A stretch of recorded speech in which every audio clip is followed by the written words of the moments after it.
This is When You Were Everything, chapter Feelings Change, pages 211 to 215, and this is a flashback. It's a then, going back to December, week 1. Feelings change. When I got home from school that chilly day in December, and Mom was sitting at the kitchen table, with a glass of wine in her hand, I immediately knew something was up. I looked at my phone to check the time, but it was as early as I thought it was, just a little after 6.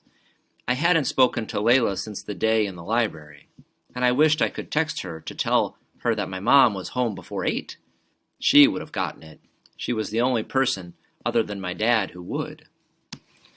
Mom didn't turn at the sound of the door opening, or at the sound of me dropping my keys into the tray beside a growing stack of unopened mail.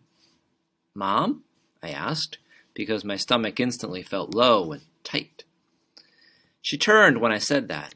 She smiled slow and soft in my direction, and I didn't see her work phone or laptop in her immediate vicinity or nearby, which was even weirder than her being home this early. "What are you doing home?" I asked her. She moved the base of her wine glass in small, slow circles across the surface of the table, swirling her drink.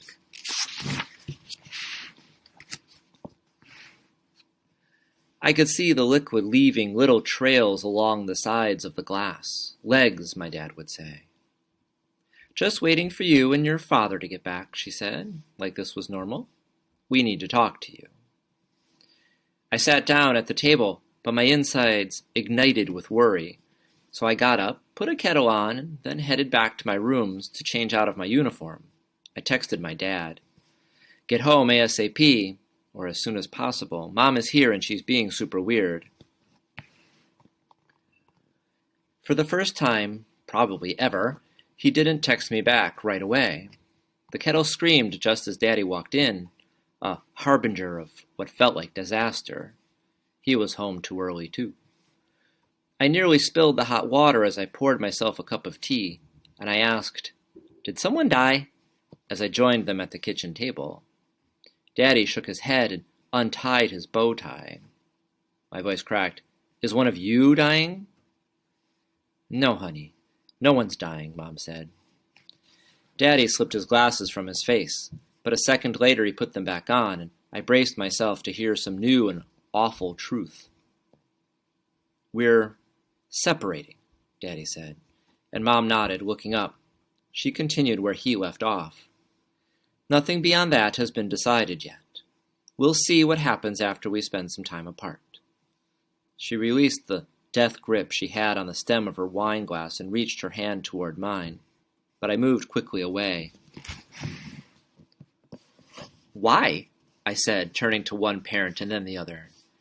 Daddy's chin trembled, and he looked at Mom like he was apologizing to her with just his eyes.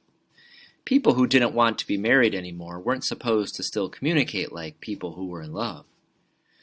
But that was when I realized I hadn't seen them in the same room together for nearly a month. "I found an apartment," Daddy started without answering my question. "Already?" I cried. Daddy reached out a hand to me, but I shrank away from him too. "It'll be available early next month, so that's when I'll be moving out. But until then, baby girl, nothing much will change." "It's not exactly true, Cliff," Mom said. She was so calm. It made me feel worse. "Right," Daddy said. "Your mother's right. I'm also going to be leaving Chisholm. I won't be returning to work there after the holiday break." "I don't understand," I said. And then I said it again. I just don't understand." Mom cleared her throat in a way that sounded like she was trying to swallow. When I looked at her, I nearly shattered. "Sometimes feelings just change, Cleo. Sometimes people outgrow each other." Defiantly, I shook my head. "No, that's not a thing. If you love someone, you're supposed to love them forever." Mom said sadly, "Honey, love isn't always enough." In his librarian voice, Daddy said, "One day you'll understand, honey. You're still so young."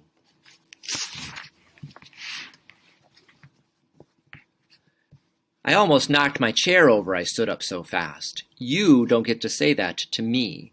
You don't get to dismiss my feelings based on my age. I'm not a 2-year-old who's bumped her head. I'm 16 and... My voice cracked as tears spilled over onto my cheeks. My family is falling apart. A second later, I added, everything is. My dad encircled his big hand around my wrist like he wanted to hold me in place, but I wrenched out of it easily because he's always touched me like he's afraid I'll break. I moved away from the table and back down the hall to my room. I slammed the door. I put on Billie Holiday and I blasted it, letting her sultry, soulful voice fill me up. I lay on my bed staring at the ceiling, wonder where Daddy would go, how far away it would be, and how often I'd get to see him now that everything was changing. For the millionth time since I'd lost her, I desperately wished Gigi were still alive. I took out my phone, and despite my earlier hesitations, I texted Layla, "Can you talk?" I waited and waited. I texted her again. "Layla, text me back." An hour went by without an answer, and then, when I heard a knock on my door, I told whoever it was to go away. I curled into myself and I sobbed like someone had just punched me in the stomach, because that's what it felt like. I was losing everything and everyone all at once. I texted Layla one more time, "Lay, I need you." I hated how desperate the text sounded, but nothing else had worked. When she finally texted back, it was after midnight. I was half asleep in the dark, and the glow from my phone only roused me because it was inches away from my swollen eyes. I sat up, read it, and threw my phone across the room. It hit one of my snow globes, and I heard something shatter. "I told you, I need some space."